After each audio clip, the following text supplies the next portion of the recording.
धन्यवाद सभापति जी। सभापति जी, मैं आपकी अनुमति से एक बहुत ही महत्वपूर्ण सूचना सदन को बताना चाहती हूँ। हम सब जानते हैं कि वर्ष 2015 के जून महीने में इराक में हमारे 39 भारतीय ISIS के द्वारा बंधक बना लिए गए थे। इस विषय पर बहुत बार सदन में चर्चा हुई। पिछली चर्चा राज्यसभा में 27 जुलाई को हुई थी। 27 जुलाई 2017 को आदरणीय बाजवा जी ने शून्यकाल में ये विषय उठाया था और अगले दिन मैं अपनी ओर से जवाब देने के लिए सदन में आई थी। उस समय जो मैंने कहा था मैं पढ़ना चाहूँगी। मैंने कहा था कि जब तक मेरे पास कोई सबूत उनके मारे जाने का नहीं है, मैं उन्हें डेड डिक्लेयर नहीं करूँगी, मैं उनको मृत घोषित नहीं करूँगी। उपसभापति जी उस समय कुरियन जी पीठ पर थे। बिना सबूत के किसी को कह देना कि वो मर गया, ये व्यक्तिगत तौर पर पाप है और सरकार के लिए गैर जिम्मेदाराना है। इसलिए ना तो मैं गैर जिम्मेदाराना काम करूँगी और ना ही मैं पाप करूँगी। लेकिन जिस दिन एक भी सबूत मिल गया और पक्का सबूत मिल गया तो बिना देरी किए अगर संसद का सत्र चल रहा होगा तो चेयर से अनुमति मांगकर कार्यवाही रुकवाकर यहाँ जानकारी दूंगी, और अगर सत्र नहीं चल रहा होगा तो 10 मिनट के अंदर ट्विटर पर सारे देश को जानकारी दे दूंगी। आज मैं अपनी वही वचन पूर्ति करने के लिए आई हूँ। आज मेरे पास दोनों बातों के पक्के सबूत हैं। पहला कि हरजीत मसीह की कहानी सच्ची नहीं थी, और दूसरा भारी मन से कह रही हूँ वो लोग मार दिए गए हैं। और दोनों का सबूत आपके सामने रखना चाहूँगी। हरजीत मसीह सच नहीं बोल रहा था। इसका सबूत ये है कि पिछली बार जब जनरल VK सिंह इराक उन्हें खोजने के लिए गए तो मैंने कहा था कि सबसे पहले आप कंपनी के मालिक से मिलना, मोसुल जाकर, वहाँ आपको कुछ महत्वपूर्ण सुराग मिलेंगे। और उन्होंने अपनी यात्रा मोसुल से ही शुरू की और कंपनी के मालिक से जब बात की तो उसने पूरी कहानी बताई कि मेरे यहाँ 40 हिंदुस्तानी काम करते थे, कुछ बांग्लादेशी काम करते थे। जब ISIS ने मोसुल को कब्ज़ा करना शुरू किया तो हमने सबसे कहा, मेरे यहाँ जितने लोग काम करते थे, कि आप लोग निकल जाओ। सबसे पहले इराकी नागरिक निकले, उसके बाद बाकी नेशनैलिटीज़ के नागरिक निकले, लेकिन ये हिंदुस्तानी और बांग्लादेशी नहीं निकले। उसके बाद उसने एक केटरर को बुलाया जो उनको खाना खिलाता था, और उस केटरर ने आकर के कहा कि एक दिन जब ये बांग्लादेशी और हिंदुस्तानी मेरे यहाँ खाना खाने आ रहे थे तो ISIS के लोगों ने इन्हें देख लिया और कहा कि तुम लोग कौन हो। तो उन्होंने बताया कि ये इंडियंस हैं, हम बांग्लादेशी हैं। तो उन्होंने कहा ये यहाँ नहीं रहेंगे, एक टेक्सटाइल फैक्ट्री पे जहाँ उनका कब्जा था, कि इनको टेक्सटाइल फैक्ट्री में ले जाओ। तो वो उनको सबको टेक्सटाइल फैक्ट्री में ले गए। वहाँ जाकर उन्होंने कहा कि बांग्लादेशियों को अलग रख दो, हिंदुस्तानियों को अलग रख दो। दोनों को अलग अलग रख दिया। फिर एक दिन उन्होंने कहा कि बांग्लादेशियों को एरबिल छोड़ाओ। तो वो केटरर बोला कि ये जिम्मेदारी उन्होंने मुझे दी और मैं अपनी वैन में बिठाकर उनको एरबिल ले जाने के लिए तैयार हो गया। उस रात हरजीत ने क्या जुगाड़ किया ये उसे मालूम है। मेरा जो अनुमान है वो भी मैं आपको बता दूंगी कि उसने कंपनी के मालिक को ये कहा कि हरजीत मसीह को मुस्लिम नाम देकर बांग्लादेशियों के साथ निकाल दो। तो वो कंपनी का मालिक कहता है कि मेरे पास एक व्यक्ति का फ़ोन आया कि मैं अली बोल रहा हूँ। तो उसने कहा मेरे यहाँ तो अली नाम का लड़का कोई काम ही नहीं करता। तो उसने कहा नहीं, मैं वो हूँ जिसको बांग्लादेशियों के साथ निकालना है। तो उसने कहा अच्छा अच्छा। तो केटरर ये कह रहा है कि मैं बांग्लादेशियों के साथ अली बनाकर हरजीत मसीह को एरबिल छोड़कर आया। और सभापति जी, एरबिल के नाके से ही हरजीत का मुझे फ़ोन आया। पहली बात उसकी मुझसे जब हुई तो मैंने उससे ये कहा कि तुम यहाँ पहुँचे कैसे। पंजाबी में वो बात कर रहा था। तो मैंने कहा तुझे कितना पहुँचे थे?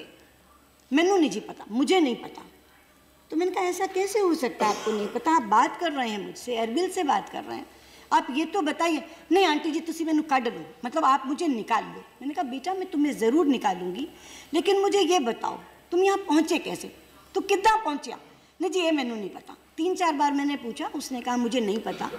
और बाद में उसने ये कहानी घड़ी कि हम तो जंगल में हमको ले जाया गया, सबको एक कतार में खड़ा कर दिया, 39 लोगों के सिर में गोली लगी, मेरे ही पाँव में गोली लगी, इसलिए मैं तो चला आया और वो 39 लोग मारे गए। ये सारी कॉक एंड बुल स्टोरी थी, लेकिन हरजीत मसीह की कहानी सच नहीं थी। वो अली बन के पहले ही निकल गया था उस केटरर के वैन में बैठकर। ये तो हरजीत की कहानी। अब जब उन्होंने बताया कि उसके अगले दिन ISS वालों ने देखा कि 40 लोग नहीं हैं, वो रोज रात को गिनती करके सोते थे, ये तो 39 हैं, तो उन्होंने ये निर्णय किया कि ये यहाँ रखना इनको ठीक नहीं है। तो उन्होंने ISS के अपने कमांडर से कहा कि आप इनको बदूश ले जाओ। कंपनी का मालिक कहता उसके बाद मुझे नहीं मालूम क्या हुआ, क्योंकि बदूश में एक प्रिजन भी है जहाँ ISS के लोग थे। उन्होंने उसे जेल में रखा या मार डाला, उसने कहा उसके बाद से हमारा कोई संपर्क नहीं। लेकिन उससे सूत्र पकड़कर फिर जनरल साहब, हमारे वहाँ के राजदूत प्रदीप राजपुरोहित और इराक सरकार ने एक अधिकारी साथ दे रखा था, क्योंकि जिस दिन मैं सदन में बोली थी उस दिन इराक के विदेश मंत्री यहीं थे, और उनसे द्विपक्षीय वार्ता के दौरान मैंने ये कहा था कि मैं चाहती हूँ कि जनरल साहब इस बार जब आएँ तो इराक सरकार का कोई व्यक्ति साथ हो ताकि उनको खोजने में आसानी हो। तो उन्होंने कहा था आप बिल्कुल भेजिए, हम अधिकारी देंगे। तो ये 3 जने, जनरल वीके सिंह, हमारे राजदूत और इराक का अधिकारी, ये तीनों बदूश के लिए निकले, क्योंकि संपर्क ये था कि बदूश में वहाँ ले गए। और वहाँ जब ये सारा घूम रहे थे, ढूंढ रहे थे कहाँ कहाँ, तो वहाँ उन्हें एक व्यक्ति ने कहा कि वहाँ एक माउंड है दूर गांव में, वहाँ लगता है बहुत लोगों को एक साथ दफनाया गया है, आप एक बार वहाँ जाकर देखिए। अब ये जब माउंट पे गए तो माउंट पे तो कुछ बाहर से दिखता नहीं था, तो इन्होंने इराकी अथॉरिटीज़ को कांटेक्ट करके ये कहा कि मुझे डीप पेनिट्रेशन रडार चाहिए। डीप पेनिट्रेशन रडार से नीचे तक जाकर देखो कि नीचे क्या है। डीप पेनिट्रेशन रडार से दिखाई पड़ा कि नीचे बॉडीज़ हैं। तो जनरल साहब ने कहा इराक की अथॉरिटीज़ को कि इसको खुदवाइए और बॉडीज़ एक्सह्यूम कराइए। सभापति जी, पूरे का पूरा माउंट खुदवाया गया, बॉडीज़ एक्सह्यूम कराई गई, और उस बॉडीज़ में से 2 निशान ऐसे मिले, एक तो लंबे बाल मिले, एक कड़ा मिला, और कुछ ID कार्ड्स मिले, कुछ जूते ऐसे मिले जो कि इराकी जूते नहीं थे। सारी बॉडीज़ एक्सह्यूम कराई गई, और वो सारे के सारे मॉर्टल रिमेन्स जो उस माउंट में से निकले वो बगदाद भेजे गए। इससे पहले चूँकि मौसूल के कब्जा मुक्त होने के बाद से 20-22 दिन तक किसी का कोई फ़ोन नहीं आया था, तो उनके ज़िंदा रहने की उम्मीद कम होती जा रही थी, और मृतक शरीरों में हम लोगों को ढूंढ रहे थे। तो जो मास ग्रेव्स थी वो एक मॉर्चुरी फाउंडेशन, वहाँ मार्टियर्स फाउंडेशन है जिसका विश्लेषण वो मास ग्रेव्स का कर रही थी, तो हमने उनको संपर्क किया था और कहा था कि आप हमारे लोग इसमें ढूंढ दो। तो उन्होंने कहा कि अगर आप DNA सैंपल ला दोगे, या तो डायरेक्ट उनके माँ बाप के या सगे बहन भाइयों के, तो हम ढूंढ देंगे। तो हमने सबके DNA सैंपल, 4 राज्य सरकारें इन्वॉल्व थी, पंजाब, हिमाचल, वेस्ट बंगाल और बिहार, चारों राज्य सरकारों से संपर्क करके सबके DNA सैंपल उनको भेज दिए थे। तो वो DNA सैंपल उनके पास थे। जब हमने ये बॉडीज़ भेजी बगदाद में, तो हमारे राजदूत से हमने उनसे अनुरोध करवाया कि आप इसको ज़रा प्राथमिकता पर कर दीजिए, हमें लगता है कि ये हमारे लोग हैं, क्योंकि जो बॉडीज़ जिस तरह की दिखी हैं, जिस तरह के चिन्ह मिले, आप इनको देख लीजिए। हम बहुत शुक्रगुजार हैं मार्टियर्स फाउंडेशन के, उन्होंने हमारे अनुरोध को स्वीकार किया, और उन्होंने जो हमने बॉडीज़ इस माउंट में से एक्सह्यूम करा के भेजी थी उसका उन्होंने DNA टेस्ट करना शुरू किया। सबसे पहला मैच किया संदीप नाम के लड़के का। जैसे उन्होंने खबर दी कि संदीप का DNA, तो हमें ये पता चल गया, क्योंकि बॉडीज़ भी पूरी 39 थी, ये भी एक चिन्ह था, उसमें से बॉडीज़ भी पूरी 39 निकली थी। उसके बाद एक के बाद एक DNA होता चला गया। राजदूत खबर देते रहे, आज 5 हो गए हैं, आज 8 हो गए हैं, आज 10 हो गए हैं। लेकिन कल उन्होंने हमें खबर दी कि 38 लोगों का DNA मैच हो गया है, और 39वें का DNA 70% मैच हुआ है, क्योंकि उसके माता पिता कोई नहीं है। तो डायरेक्टली माँ बाप का सैंपल नहीं है, क्लोज रिलेटिव का सैंपल है, लेकिन वो भी उन्होंने कहा कि प्रोसेस इज़ अंडर वे, हम इसको ख़त्म नहीं कर रहे, दोबारा देखेंगे, क्योंकि वो DNA बोन से निकाल रहे हैं, हड्डी से निकाल रहे, बहुत जटिल प्रक्रिया है।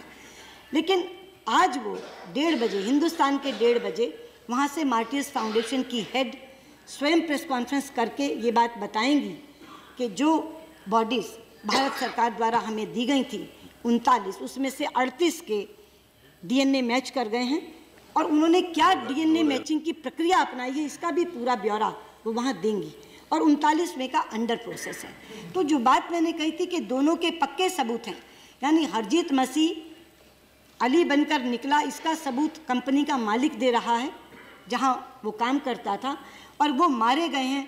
डीएनए मैचिंग से बड़ा सबूत इसका नहीं हो सकता। लेकिन सभापति जी, मैं आपसे कहना चाहूँगी, ये काम बहुत जटिल था, बहुत ज़्यादा दुर्गम था, बहुत ही कठिन था, इसमें बहुत बाधाएं थी। इतना बड़ा देश, बियाबान, रेगिस्तान, इतना बर्बर आतंकी संगठन कि जब मोसुल मुक्त हुआ तो केवल लाशों के ढेर थे।